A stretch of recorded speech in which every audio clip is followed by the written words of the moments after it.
کردم الان 3 هفته است دارم میرم. شما امروز به من میگی من نقص مدرک دارم؟ خدا وکیلی نمیدونم چرا همه شمایی که برمیگردید فکر میکنید اینجا بی‌قانونیه. عمو منم حامل. مامانت اینا تایی کوچه ما میشستن. 7 ماه اومدین ایران، دیدن آقا جون نیومدی. 7 ماه چشمش به دره. خداییش خیرش هم به همه رسید، برعکس بابا. بگی کنار رو خط سرعتی آقا، بزن کنار. سلام زهره، خوبی؟ الحمدلله. شما خوبین؟ بچه‌های خوبی داری، قدرشون رو بدون. خدا از گناهشون بگذره. آقا جون رفت، منتظر بود شما رو ببینه بره. نمیگی ما کیف میکنیم داداش داریم؟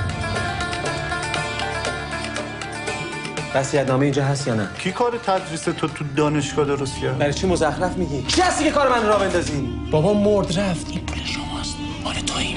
این پول حرومه. الان به من گفت میخواد سفرشو بندازه عقب. شک کرده دیگه. پوفیوز پولکی.